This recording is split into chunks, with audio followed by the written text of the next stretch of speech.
One day, Earth will become a planet of the apes. This is how it begins. The year is 2008. Apes are regularly captured, placed in captivity, and used as test subjects for human drugs. For the last 5.5 years, Will Rodman has pinned his hopes and dreams on one in particular, ALZ-112, a gene therapy that allows the brain to create its own cells in order to repair itself. For a chimp named Bright Eyes, it's given her incredible intelligence. For humans, Will hopes it will cure Alzheimer's, his father's in particular, but those hopes are lost when Bright Eyes displays a troubling side effect: aggression. Her outburst occurs in front of the board, so not only is she put down, but so is Will's dream of human trials. Stephen Jacobs, the head of their lab, orders every ape put down. As their handler Franklin completes the task, he learns why Bright Eyes was being so aggressive. She was pregnant. It wasn't the drug. She was just being protective. After killing 12 apes, Franklin doesn't have it in him to put down an infant, so he leaves him in Will's hands, and Will brings him home. Within days, it's clear his mother's gene therapy was passed down to him. The ape, named Caesar at Will's father's suggestion, is intelligent. By age 3, he can sign, solve complex puzzles, and even play chess. But as Caesar's mental functioning rises, Charles Rodman's declines, until his son decides to conduct the first human trial of ALZ-112. The results are dramatic and miraculous. By morning, Will's father is his old self. That same morning is also when Caesar gets into trouble for the first time. As he grows, so does his desire for freedom. He sees neighborhood kids playing out his window and decides to join them, earning him ire and a minor injury from an alarmed neighbor.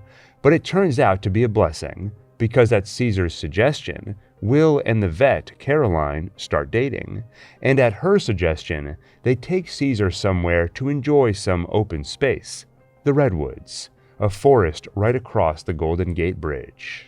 5 years later, it continues to be one of his favorite places. But not all is well, because he is starting to ask questions like, am I a pet? And what is Caesar? So Will finally explains it all. The drug and his mother. It's also around this time that Charles begins to decline again.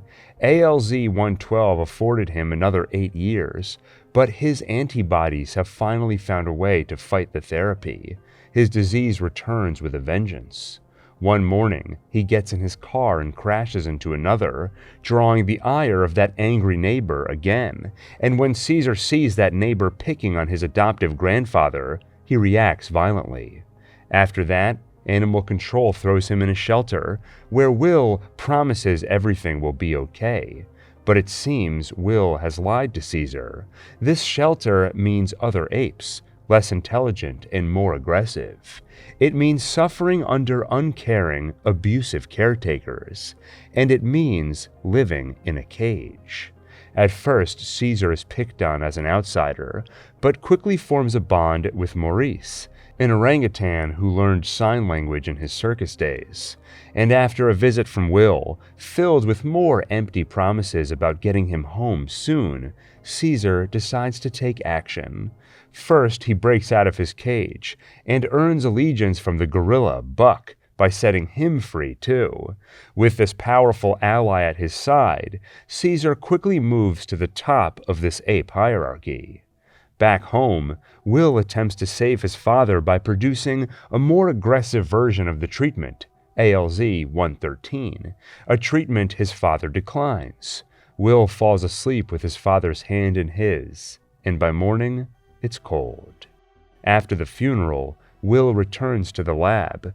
Without a father he's trying to save, he looks at the drug with clearer eyes. They have to be cautious with this more aggressive strain. But the boss, Jacobs, feels different. The effects on Koba, an ape scarred by years of experimentation, have been miraculous. They should move fast. Grieving and impatient, Will quits over the disagreement, and Jacobs promises that even without him, the experiments will continue at a rapid pace. Will is right to be cautious. because when ALZ-113 was administered to Koba, Franklin inadvertently exposed himself to it. Since then, he's been unwell. He comes to Will's house looking for help and doesn't find him there, but he does bump into that angry neighbor, spreading the infection to him too. At the shelter, Will finally decides he's had enough and bribes them to let Caesar go. Only Caesar does not want to go. He turns his back on Will and humanity along with him. Instead, he will teach the apes at this shelter to be strong by working together. But first, he has to make them smart. He breaks out one night, steals Will's stash of ALZ-113, and releases it in a mist at the shelter. The next morning, the apes wake up as though for the first time. Caesar greets them each, and in their eyes sees intelligence. They waste no time planning their escape. It begins with Caesar breaking out of his cage, drawing attention from that abusive caretaker. He attacks Caesar with his taser, and Caesar grabs his arm. Take your stinking paw off me, you damn dirty ape! The caretaker shouts. Caesar stands, and he shouts back. He shouts it over and over as it becomes a rallying cry for the apes. When the caretaker gets a hold of the taser again, Caesar sprays him with water, and the electric reaction kills him, the first casualty in a war between man and intelligent ape. After breaking out, the apes' first stop is the lab, where they free the captives, including one with an axe to grind, Koba. Their next stop, the zoo, where their army grows further. As they make their way through San Francisco, cops try to stop them, but they are not equipped to deal with powerful apes who fight with strategy and weaponry. Soon, Caesar leads his army to the final leg of their journey, the Golden Gate Bridge. In the battle, there are casualties on both sides, including Will's old boss, Stephen Jacobs. Caesar has a chance to save him, but instead decides to give Koba the revenge he so desires. After suffering under human experimentation for years, he walks up to Jacob's downed copter and kicks it into the San Francisco Bay. Finally, Caesar brings the apes to their destination, the place where he always felt most free, the Redwoods. That's where Will finds him. That's where, for the first and last time, he hears Caesar speak. Will begs him to come home, and the ape responds, Caesar is home. Will returns to his home, with no idea of what he's unleashed on the world, because it seems ALZ-113 treats humans differently from apes. It's already killed Franklin, and that angry neighbor is showing symptoms too, but he is feeling well enough to go to work, and he happens to be a pilot. The perfect candidate to begin the spread of a disease which kills people while preparing apes to take their place as stewards of the planet. As the infection spreads, it becomes known as the simian flu. With a survival rate of 1 in 500, it pushes humanity to the brink of extinction. 10 years after the outbreak, Caesar leads a tribe of apes who have vowed to avoid the same mistakes as people. They live by two creeds: ape not kill ape, and apes together strong.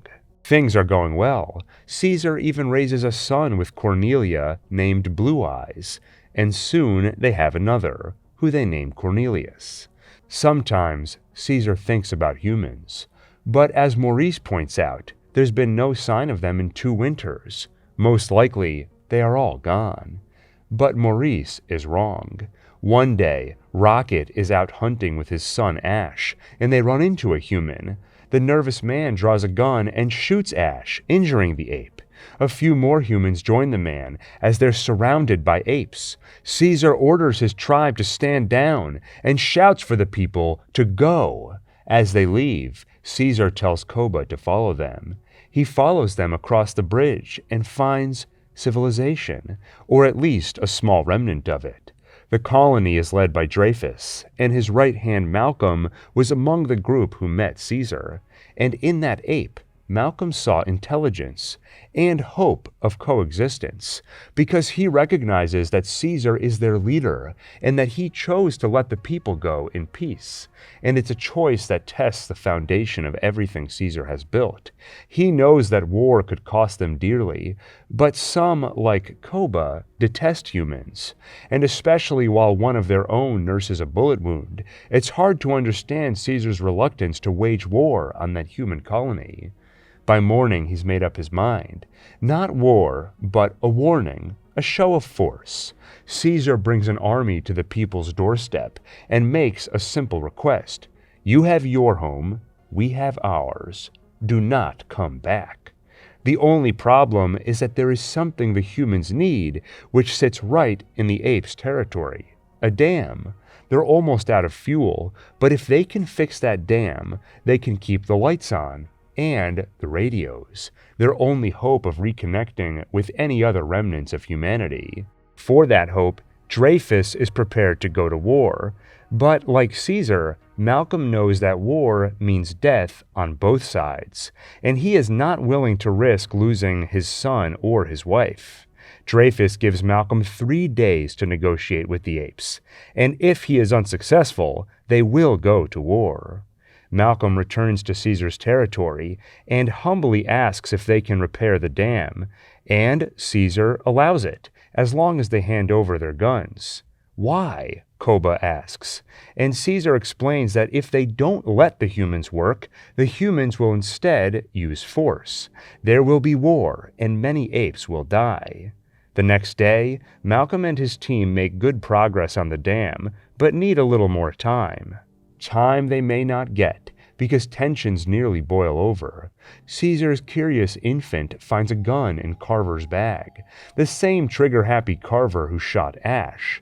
Caesar had told them no guns, and now they've brought one.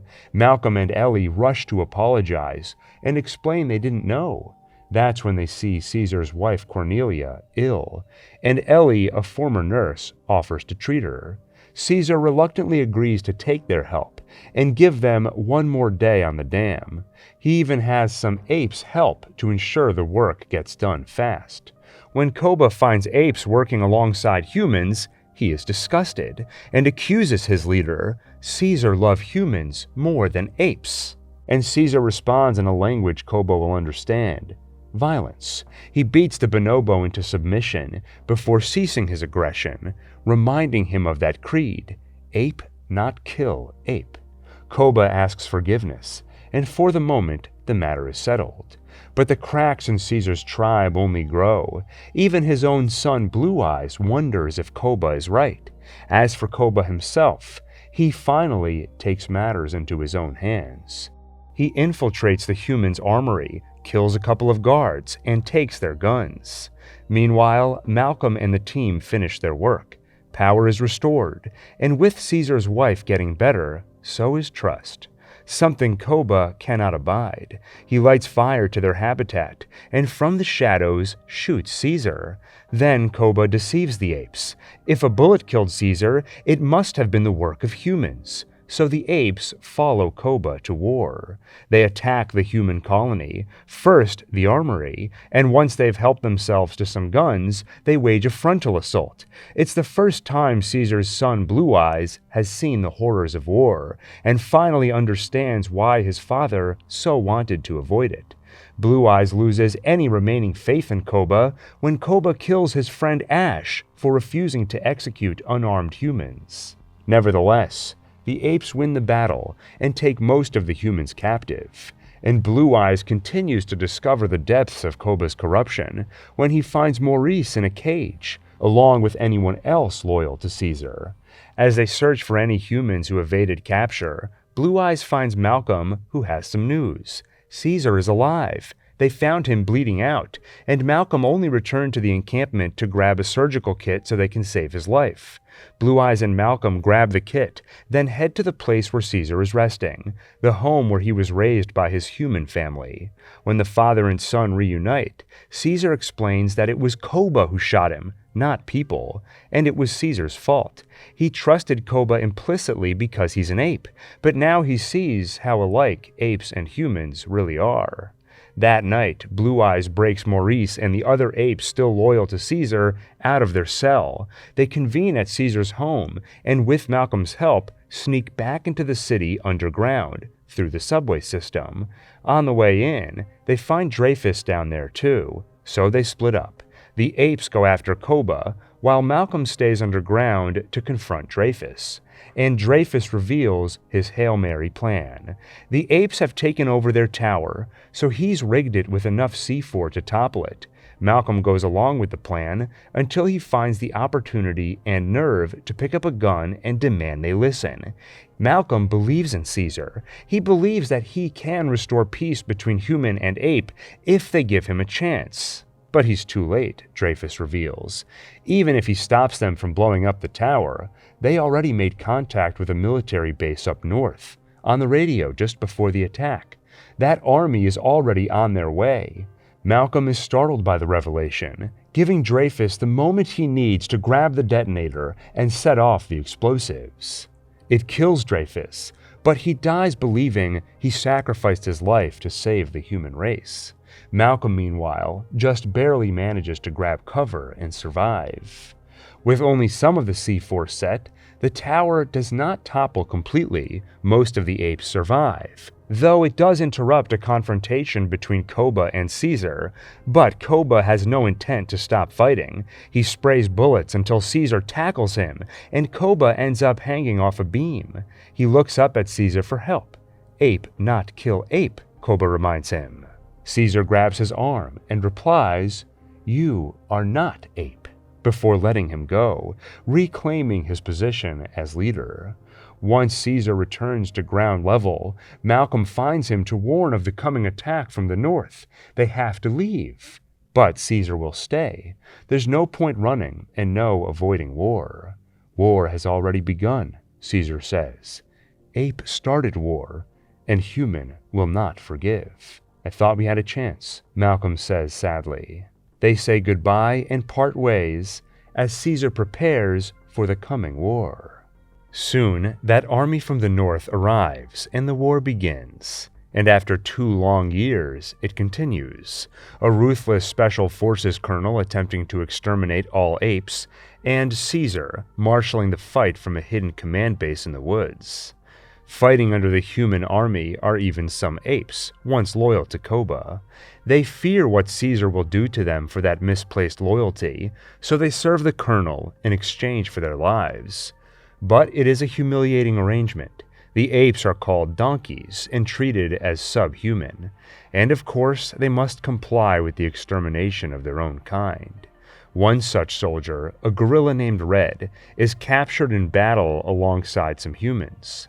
Caesar orders Winter, a gorilla on his side, to take the traitor, but Red manages to escape. As for the captured humans, Caesar, as he so often does, shows mercy.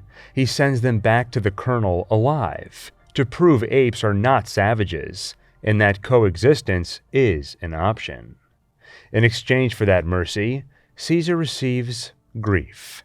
The colonel brings a squad to his base, killing Caesar's wife Cornelia and son Blue Eyes. All the more tragic because Blue Eyes had just returned from a scouting mission earlier that night. He was welcomed home by Lake, the chimp who had become his mate, and he brought with him reports of an oasis they found after a long journey across the desert, a place Caesar has been searching for these last 10 years, a place where apes can be happy and live peacefully, far from humans. The next day, the apes prepare to make that journey, but Caesar will not join them. He leaves his surviving son Cornelius with Lake and heads back toward the soldiers' camp, back toward the colonel, where revenge waits for him. Despite his insistence on going alone, he's joined by Maurice, Rocket, and Luca. Along the way, they run into a man who draws his gun, so Caesar puts him down, and nearby they find a frightened girl who cannot speak. Maurice knows she'll die if they leave her, so despite Caesar's protests, he brings her along under his protection. At the camp, they find Winter, now working under the humans. He reveals the colonel has gone up to a border in the north to meet some other group of soldiers. The rest of them will follow tomorrow. And he reveals that Red did not escape from the earlier battle. Winter let him go. Red promised the colonel would spare Winter's life in exchange for the location of Caesar's hidden base. Winter gave him that location and got Caesar's family killed. As soldiers approach the tent, Caesar keeps Winter from alerting them by keeping him quiet, inadvertently suffocating him in the process. And that night, he is haunted by Koba and their old creed: ape, not kill ape. In the morning, they follow the soldiers north and witness something peculiar: the people executing some of their own. Caesar and Maurice are unsure why, but one soldier still living seems to suffer the same condition as that girl. Like her, he cannot speak. Soon, they run into a chimp from a zoo who's been surviving on his own for some time. The ALZ-113 virus killed the humans there, but made the apes smart. He lends his coat to keep the human girl warm, and gives them food, taken from the California border quarantine facility. That must be the border Winter was talking about, where the colonel is heading to meet the other soldiers. Before they rest for the night, the ape from the zoo gives the little girl a toy, the emblem of a Chevy Nova. The next morning, Luca grabs a flower off a tree and places it behind her ear, and later that morning, she returns it to him, as he dies after getting wounded protecting Caesar from a surprise attack. Maurice begs Caesar to turn around. They can still join the other apes on their voyage to a new home, but Caesar cannot abide what the colonel took from him. He must pay. Caesar heads to the border alone, with one of the soldiers' rifles in hand, and finds not revenge, but something dire. The apes he left behind, Lake, his son, and everyone else in his tribe were apparently captured and tossed in a work camp, to be used for what they're worth, until the colonel sees it fit to extinguish whatever remains of their lives. Caesar himself is captured, and when he's thrown in a cage, the other apes turn their backs. Caesar failed them. The next day, he is put to work like the others, helping to build a wall for reasons they don't know. When one ape slips up in his work and is punished with a brutal whipping, Caesar stands up for him. The other apes are inspired. They drop their tools and cease work, until Caesar earns a punishment of his own, a whipping and a gun to his head along with the colonel's orders. Tell the others to get back to work, or I put a bullet in your head. Caesar refuses unless the apes are provided food and water. The colonel gives him the count of 5, and Caesar's lips remain sealed. But to save his life, the apes continue their work, no orders needed, and his bravery wins back their allegiance. That night, the colonel meets with Caesar and provides clarification on their situation. Caesar noticed the defenses on the wall they're building and surmised the soldiers coming from the north are not coming to join the colonel. They are against him because he kills his own men, like the one they found who couldn't speak. The mad colonel praises Caesar's intuition and fills in the rest, explaining his madness. The ALZ-113 virus has mutated.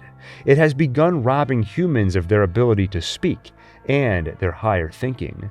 To stop its spread, the colonel realized that those infected had to be killed, including his own son, reduced to a primitive state, but lucid enough to look up at his father with trust and love. The colonel pulled the trigger and asked his men to do the same, to sacrifice friends and family alike. Those who refused were killed too, but some fled, and some made it north to the colonel's superiors and warned them of his madness. They are the ones who are coming, with flimsy hopes of a medical cure rather than his ruthless approach. They are coming to stop him, but the colonel warns, "The only thing they fear more than me is you apes." It's then Caesar knows the urgency of their escape.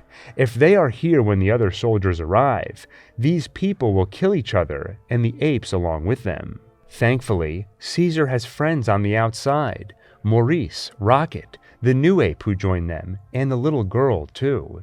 Each lends a hand in freeing the apes. Is that what I am? The girl asks Maurice. An ape?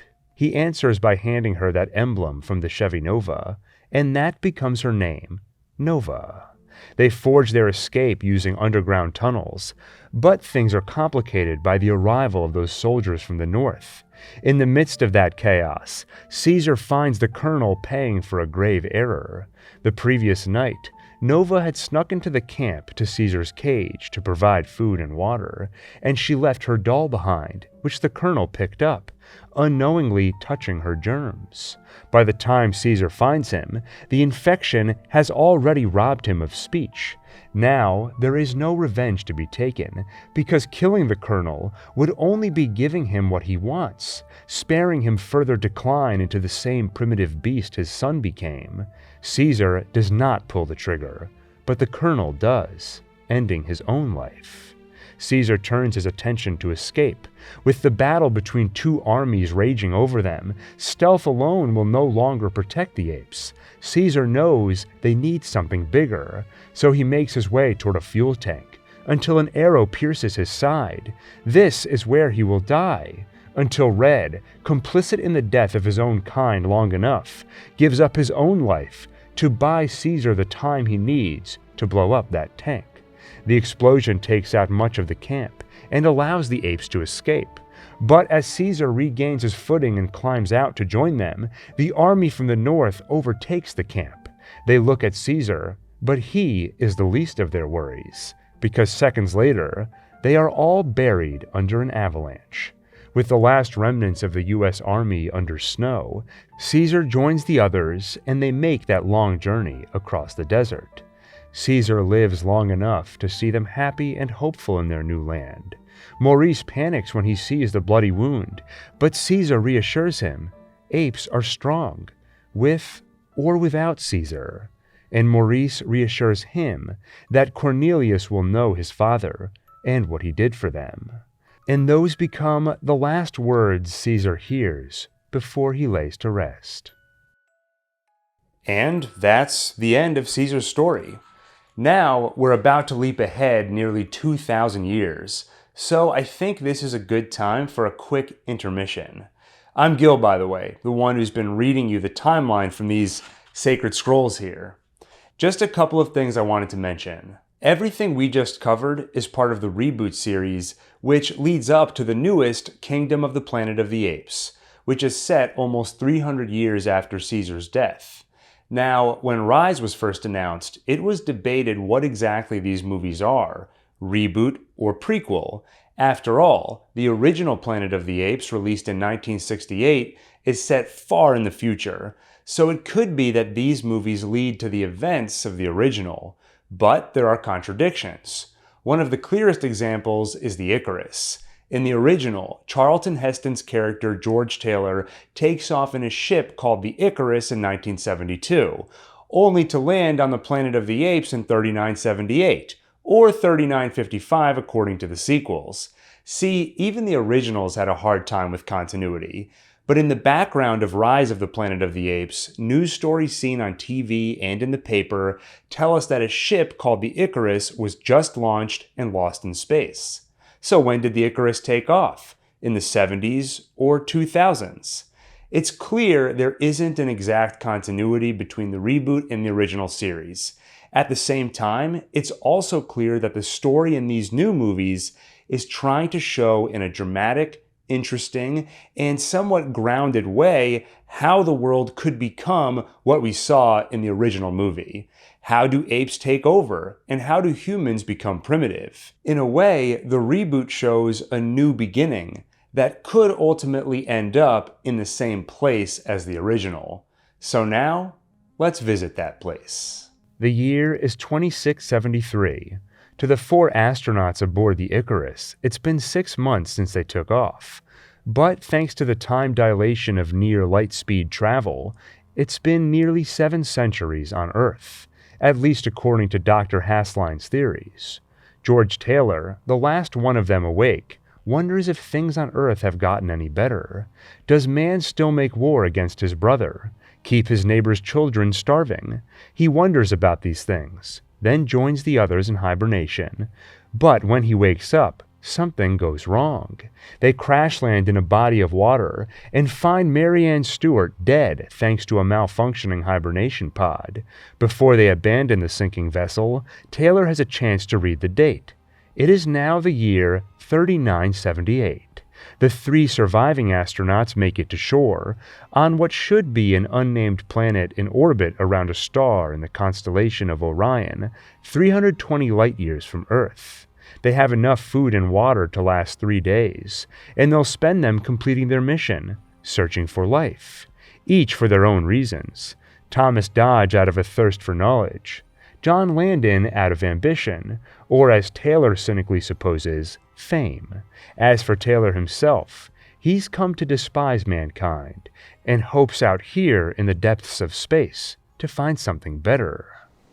I can't help thinking somewhere in the universe there has to be something better than man. Has to be. Soon they discover plant life, and after that, scarecrows, their first signs of intelligent life. Finally, they find people, humans just like them, but primitive and seemingly mute. But the humans are not alone. There are also those things which hunt them, apes, intelligent, horse-riding, gun-wielding apes. Caught up in their latest raid, Dodge is killed, while Taylor and Landon are captured. When Taylor wakes up, a bullet wound in his neck prevents him from speaking, so to the apes, he seems like just another primitive man. First, he's medically treated.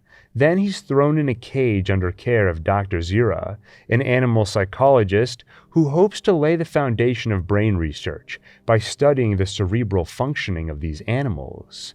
She nicknames this latest acquisition Bright Eyes. His attempt to form words, despite an inability to speak, is remarkable. But the others, including the one in charge, Dr. Zaius, write it off as nothing more than a trick. Human see, human do. The truth is, nothing of the simian nature can be learned from such primitive beasts as man. They are only a nuisance, and the sooner they are exterminated, the better. Once Dr. Zaius leaves, they toss a gift into Taylor's cell, a primitive woman, with whom they hope he will mate. Later, when Zira brings her husband Cornelius by to see him, the woman seems to have grown attached, following Taylor around despite the little attention he pays her. And soon, Taylor finally proves his intelligence by snatching Zira's notebook and doing something she's never seen a human do before. He writes 4 simple words, "My name is Taylor." She brings him home and has him write some more. It's astounding and might prove Cornelius's crazy theory. He believes that apes evolved from a lower order of primate, possibly man. He even discovered traces of a human culture older than recorded time in the Forbidden Zone. But Cornelius has learned to keep his mouth shut on these matters. Apes believe they were created in God's image, as told in the sacred scrolls by the prophet they call the lawgiver. Questioning those scrolls could get him killed as a heretic. Once Taylor is back in his cage, an ape comes to bring him in for an impromptu gelding, a surgical procedure typically done on horses to remove their reproductive organs. Taylor fights off the ape and escapes his cage. He's given chase throughout the village and finds Dodge, his old shipmate, dead, stuffed, and put on display in a museum. He continues running until the inevitable, with the entire town after him, police and civilian alike. Of course, he is recaptured. Zira fights for his custody, and the police grab hold of him until Taylor, with his throat finally healed, utters the first words these apes have ever heard leave a man's lips. Take your stinking paws off me, you damn dirty ape! Over the next few weeks, Taylor is kept in a cage, but at least he has Nova. That's what he's begun calling her, and he's come to appreciate her company. She listens to him, even if she can't understand. On Earth, Taylor needed no one, but when she's taken to another cage, separate from him, he finally learns how it feels to need another person. Soon he's brought to a hearing, ostensibly as a defendant, but he is treated more like evidence that Dr. Zira and Cornelius have perverted science, surgically altering this man to speak, a hoax to promote their blasphemous theory of evolution, and Taylor's insistence that he comes from space is seen as nothing more than a joke in bad taste. Taylor even claims that the two other men who landed with him are also intelligent. Dr. Zaius affords him the chance to prove it. Dodge, of course, is dead, but Landon is still alive, captive among the other primitive men. But when they find him, he is oddly silent. Taylor can't understand it, until he sees the surgical scar on his head. The reason he doesn't speak is because the apes cut out a chunk of his brain. The outcome of the hearing? Zira and Cornelius are free on bail, but soon to be tried for heresy. After all, evolution contradicts the sacred scrolls. As for Taylor, he is handed off to Dr. Zaius for final disposition, fancy words for a lobotomy. Or, Zaius offers, Taylor can tell him the truth about what he is and where he came from. But Taylor has no answers other than the truth Zaius refuses to believe, that he's from another planet of advanced humans. So the doctor gives him 6 hours to make a true confession and tosses him back in the cage, where Dr. Zira's nephew promptly breaks him out. Taylor brings Nova with them, and they reconvene with Zira and Cornelius, then decide on their next move: escape into the Forbidden Zone, back to the diggings where Cornelius found evidence of that culture older than history. They venture past the scarecrows, onto the beach, where Dr. Zaius and the mounted police catch up with them. Except this time, Taylor has a gun courtesy of Cornelius. Pointing it at the good doctor gives him a chance to speak, to scoff at Dr. Zaius' claims of being a scientist on one hand, but on the other bound by faith to whatever is written on the sacred scrolls, afraid to look in the cave where Cornelius found those artifacts. But now at gunpoint, Zaius has no choice, and in the cave they show him a human doll next to ancient human bones, and the doll speaks. Dr. Zaius, would an ape make a human doll that talks? Undeniable proof that advanced humans did exist here long ago. Soon the police move in, until Taylor uses Zaius as a hostage to negotiate for supplies, and once he has them, he sets off with Nova on horseback. But first, Zaius makes a confession. He does know about humanity's past.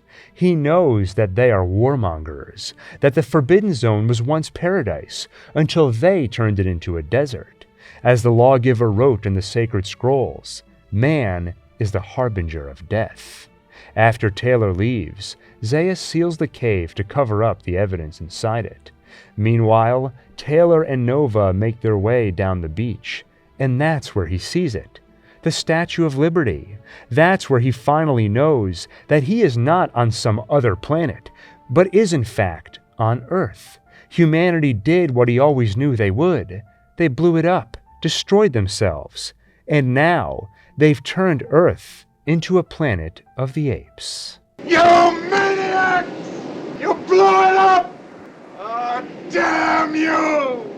God damn you all to hell! Elsewhere in the Forbidden Zone, another ship crashes, one that followed Taylor's trajectory and hit the same bend in time.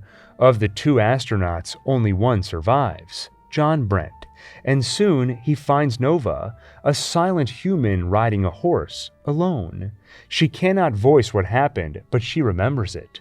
After the beach, she and Taylor continued their trek until something strange happened. Spontaneous fire and lightning bolts. A chasm opened, and a stone wall appeared from nothing. When Taylor went to investigate, he disappeared through it. She cannot tell Brent any of this, but Taylor did leave his dog tags around her neck, so Brent knows she was with him. He gets on the horse, and she brings him to the outskirts of the city. Spying from a distance, Brent discovers that he's landed on a planet of apes. He's just in time to hear General Ursa's speech about how the great lawgiver tells them that never will humans have the apes' divine faculty to distinguish good and evil, how the only good human is a dead human, and how they now have evidence the Forbidden Zone is inhabited, meaning it's livable and ripe for ape conquest. Afterward, in private, Dr. Zaius warns it'll be dangerous, because in that forbidden zone they will face the unknown, evidenced by strange stories shared by scouts about walls of fire and apes vanishing into thin air. There is something strange in the forbidden zone, but the general points out they need to find food soon or risk famine, so they have no choice but to take over that land. Nova, meanwhile, takes Brent to the two chimps they can trust, Zira and Cornelius. They tell him where they last saw Taylor and send him on his way with rags that'll help him fit in with the primitives. But before long, Brent and Nova are captured and thrown in a cage. Following Cornelius's advice, Brent does not speak to avoid undue attention.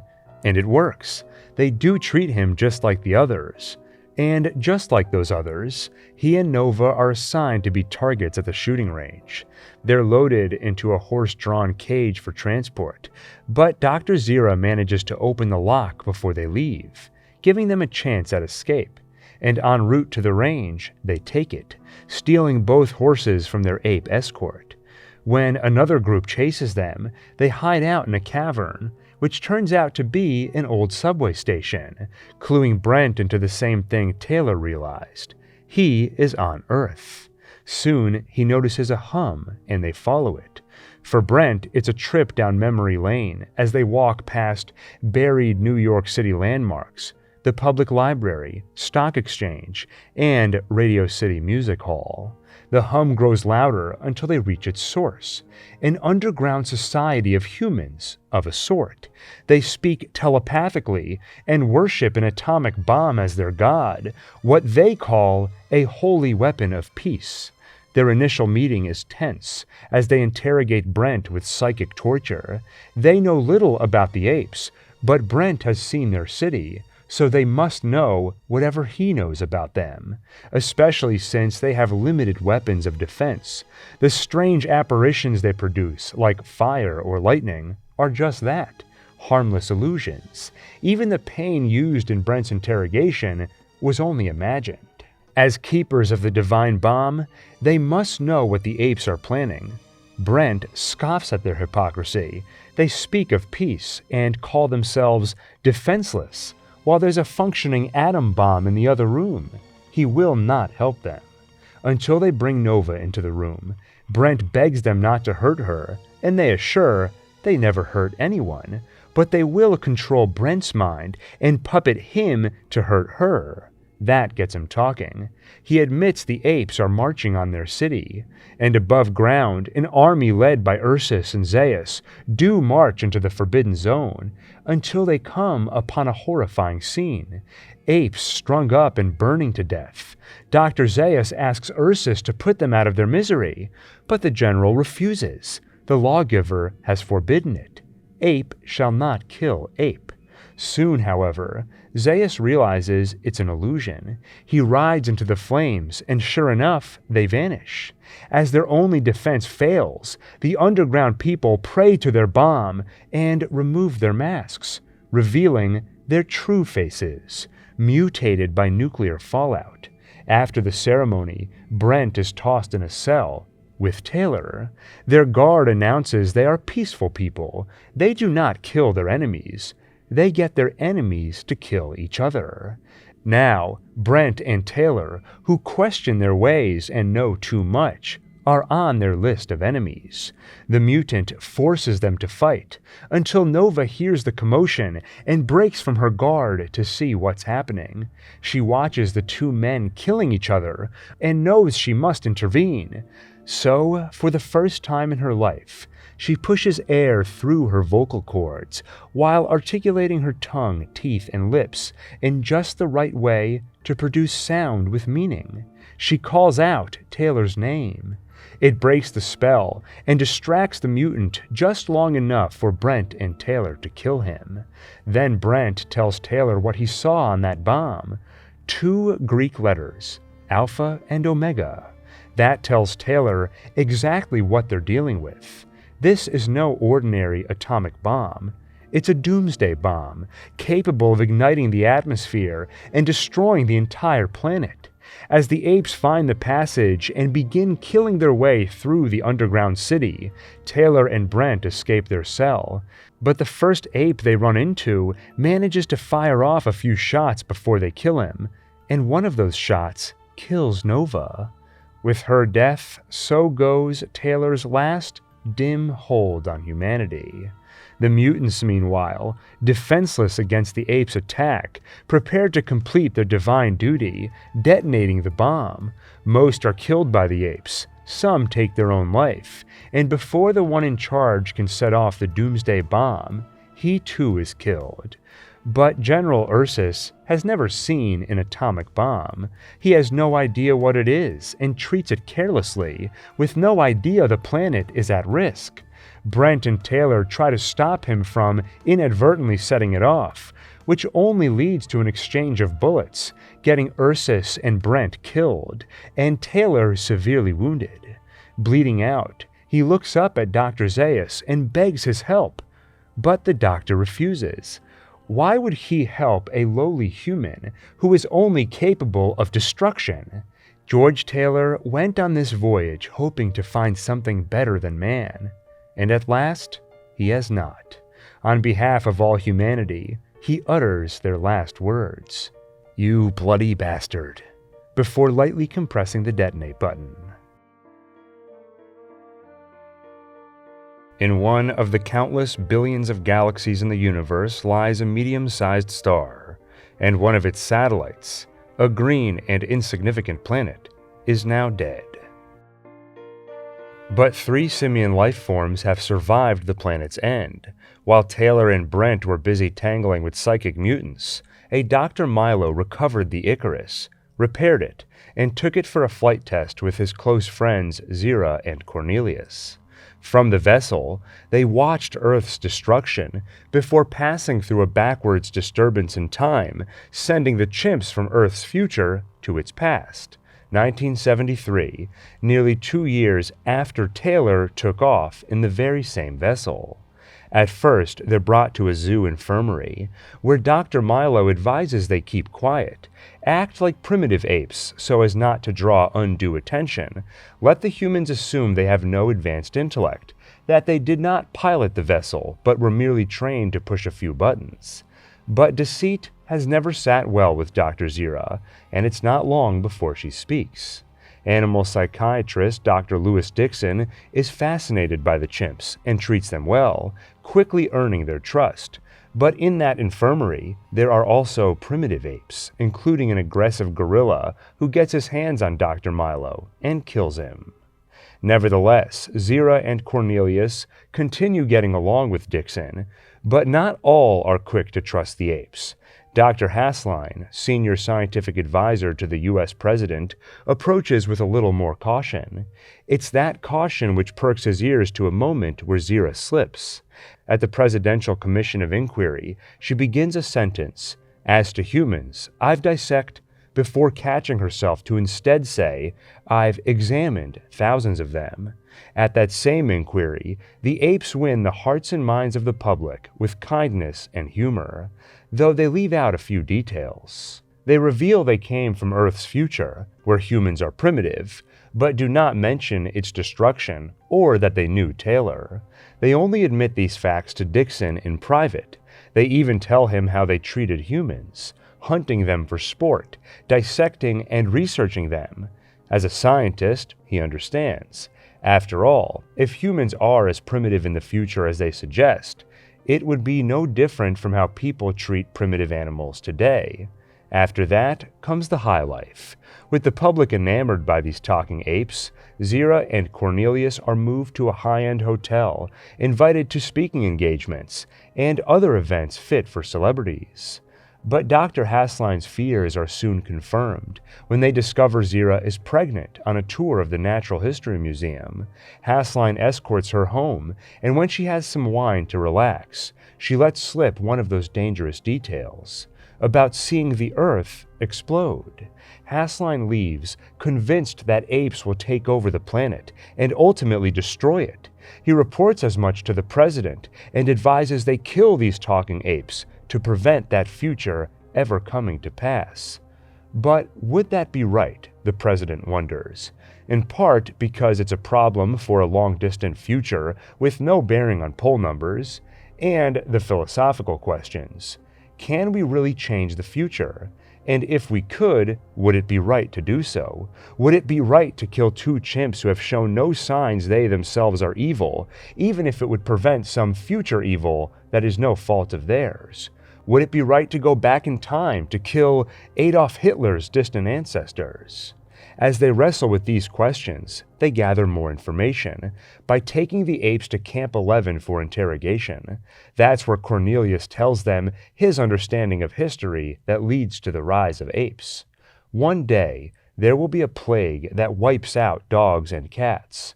So humans take apes as pets instead, still primitive but 20 times more intelligent than dogs or cats. Within 2 centuries, they become responsive to human speech and go from performing mere tricks to actual services. Cooking, cleaning, shopping, etc. 3 centuries after that, they begin to refuse the chains of slavery. The sparks of resistance become an inferno on one historic day, as documented in the sacred scrolls, when a chimp named Aldo articulated the first word spoken by an ape in recorded history: no. After that, they administer Zira a relaxant so she will speak freely, and under that sedation, she tells Hasline more dark secrets about gorillas hunting man for sport and about her performing live dissections on the ones not used for target practice. This new information is reviewed behind closed doors. What Zira admits to having done would today be considered crimes against humanity. But in 2,000 years, if man truly is reduced to a primitive state, that's a different story. The apes are not evil, and the US government cannot condone their execution, but they also cannot ignore the danger of their continued bloodline, leading to a world ruled by apes, war, and the planet's end. So it is decided, they will live, but the birth will be stopped, and they will be sterilized to prevent future mating. Cornelius, meanwhile, grows tired of the way they've been treated, and when an orderly makes the mistake of calling them by the offensive term monkeys, he snaps. He slaps the tray from the orderly's hands and escapes with Zira. On their way, however, the pains of birth begin, so Cornelius decides to turn back. Whatever punishment they face is worth it to ensure the safe delivery of their baby. But he overhears something. That orderly is dead. Cornelius inadvertently killed him. He finds Dr. Branton, who works with Dixon, and begs her help. She sneaks them to a place they can hide, under the watch of circus owner Armando, who loves animals and would do anything to protect them. At the circus is Heloise, a fellow chimp who has just become a mother, and though she cannot speak, she recognizes an expecting chimp when she sees one, and shows off her own baby to give Zira a preview of what's coming. After Zira gives birth to a son, Dixon prepares them to go on the run, but first Zira visits Heloise to say goodbye. With Cornelius now responsible for murder, and their very existence considered a future threat to the planet itself, they have no hope of turning back, so Dixon hands them a gun and sets them on their way. But Hasline is vigilant, and it's not long before he finds them and kills all 3, Cornelius, Zira, and the baby, though Cornelius manages to kill him too. Hasline dies believing he saved the world, but he does not know the truth. The baby he killed was not Zira's and Cornelius's. Zira knew the risk she and her husband were taking. She could not allow her child to face it too. So she switched her baby with the one at the circus.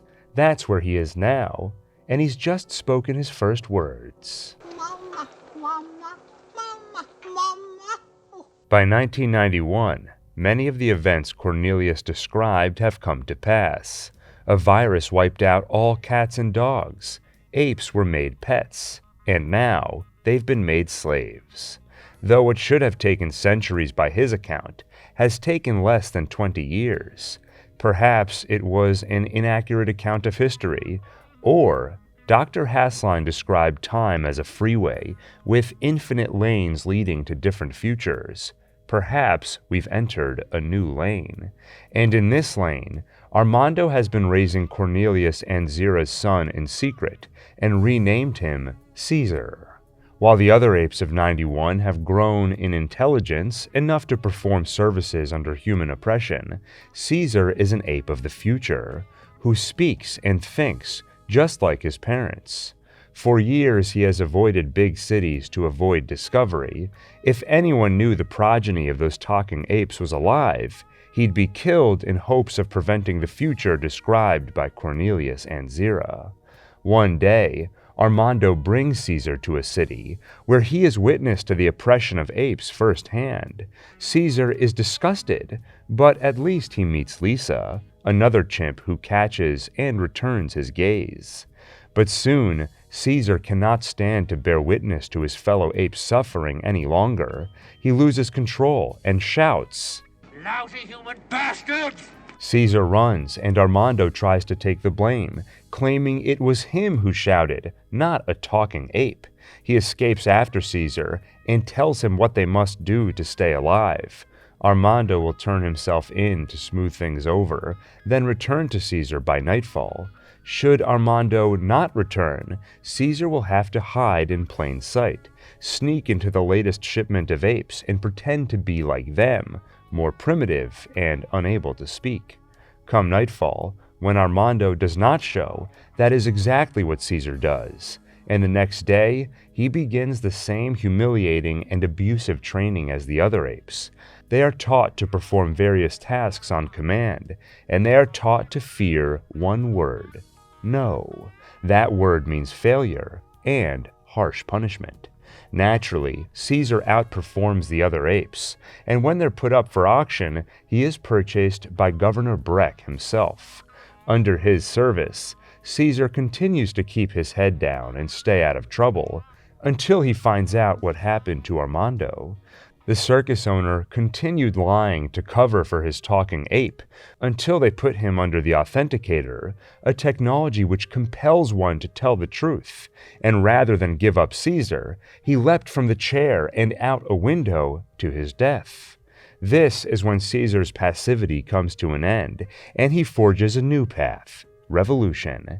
He meets with other apes in secret, where they plan small acts of disobedience while collecting weapons for something bigger.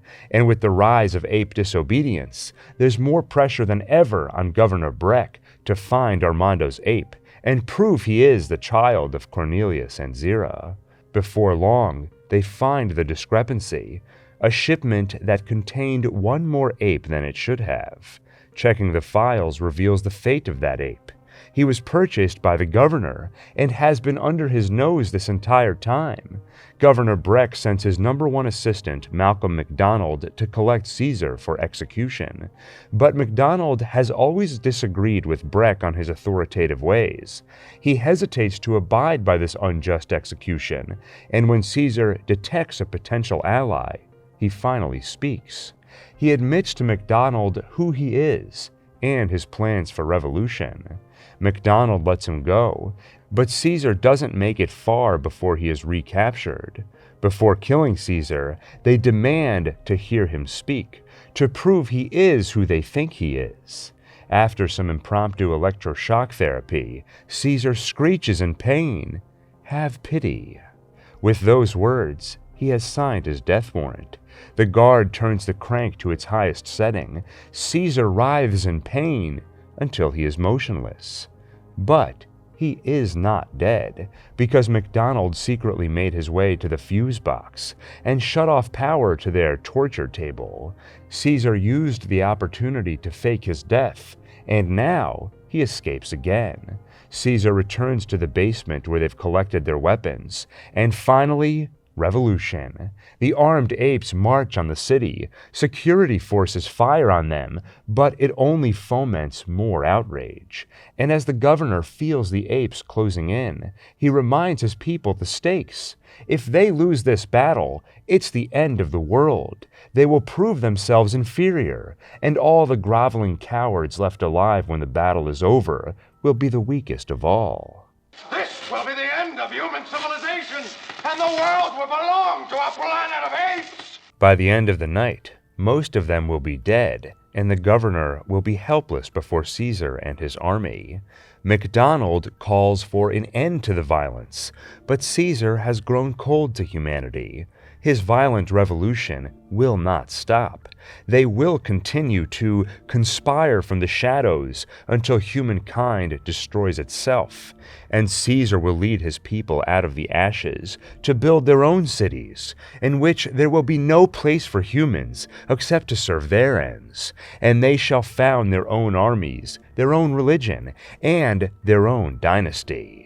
And that day is upon you now!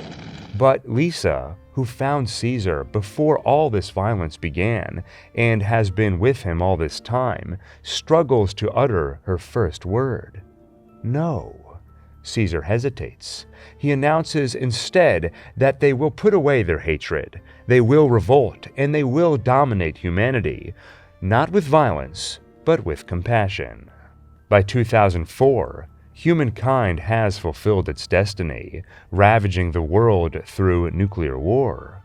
Most cities are flattened, and out of one such city, the savior ape Caesar leads a remnant of survivors, including humans and apes alike. Although they try to live in peace, it is not side by side, as apes, who can now speak, treat humans as second-class citizens. Despite some tension between the two groups, Caesar is hopeful. By his side is his wife Lisa and son Cornelius. And with apes in charge, he is certain that Earth will glide peacefully into the future.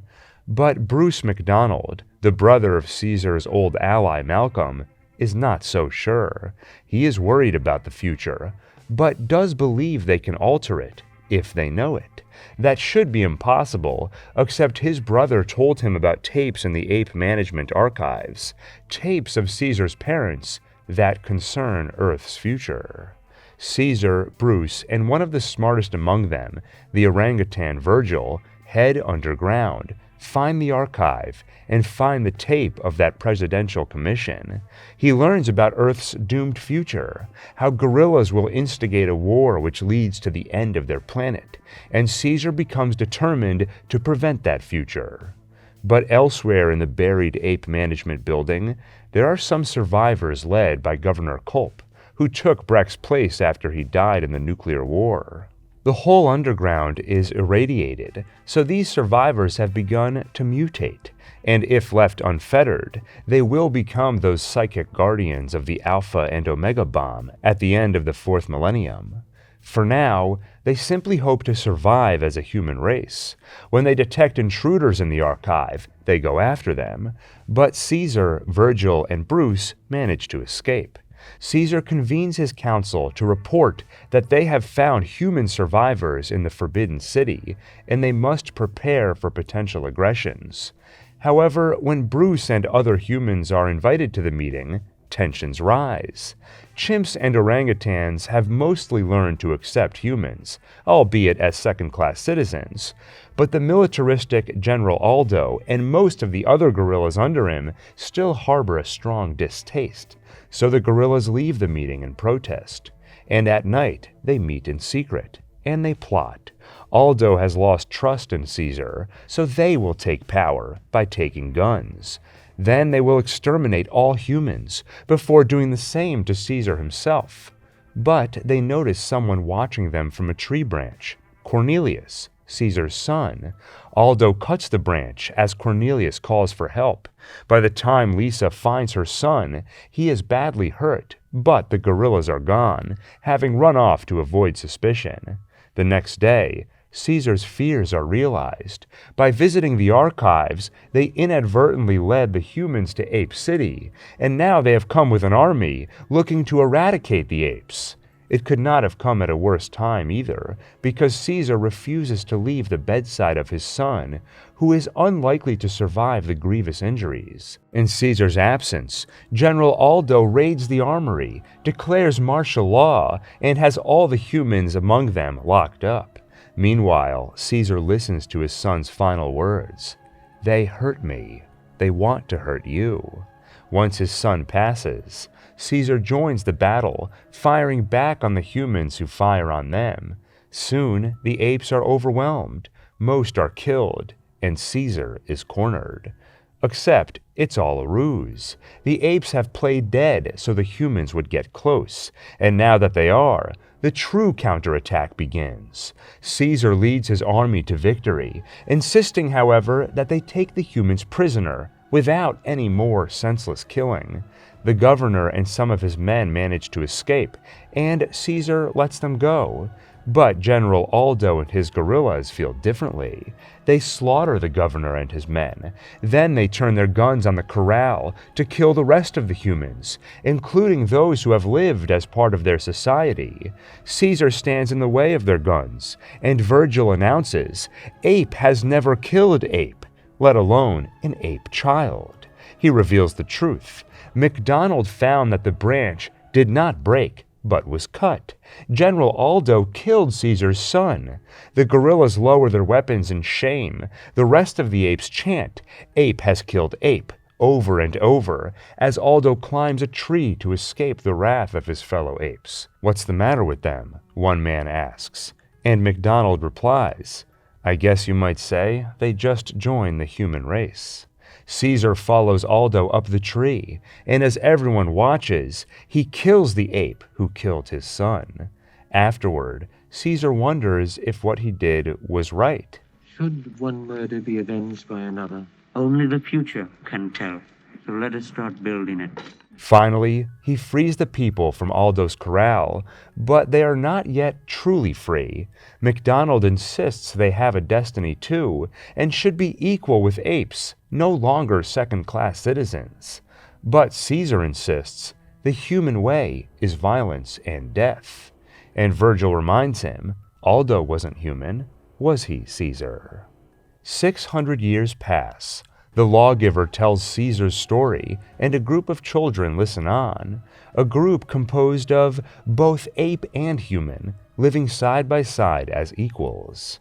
An ape child, however, picks on one of the human children, and nearby, a statue of Caesar watches on, and he sheds a single tear.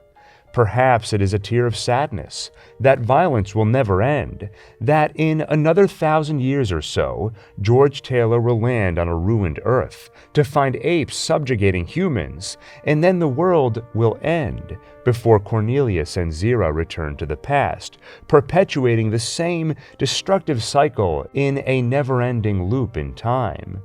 Or perhaps it's a tear of joy, that the future has truly been altered, and this new future is one of friendship, harmony, and peace. In the end, it's up to us to decide.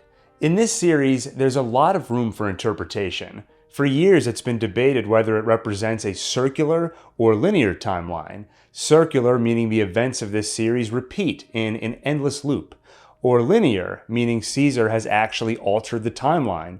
Earth will not be destroyed. George Taylor will land in the future to find humans and apes living in harmony. He'll never press that button, and Earth will not be destroyed. You might have also noticed a few more contradictions between the originals and the reboot. For example, in the reboot movies, there's no plague that wiped out cats and dogs. Of course, if you want, you could paper over these contradictions with fan theories. You can go back to Dr. Hassline's freeway of infinite lanes. Once you allow for time travel resulting in alternate futures, who's to say both timelines can't exist simultaneously? Then, of course, that opens the door to the multiverse, which maybe we shouldn't give them any ideas. Speaking of the multiverse, there are a few things I left out of this video.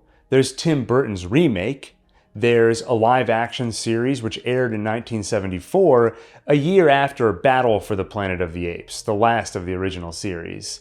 And there's Return to the Planet of the Apes, an animated series which aired in 1975. Both shows, just like the original movie, follow astronauts who crash land in the future. The live-action show is loose with its timeline and mostly episodic, so it doesn't move the overall story forward in any significant way. And the animated series is really its own thing, taking inspiration from the original novel, where the apes actually live in a technologically advanced society. So they didn't make the Sacred Scrolls here, but stay tuned. Like I did for the Monsterverse, I might do a retrospective reviewing all these movies, and might include some of these other things even if they don't fit on a timeline. Let me know if you'd want to see that. Anyway, if you enjoyed this video, please like, subscribe, and hit the bell icon for more. With that, thank you for watching, and see you on the next One Take.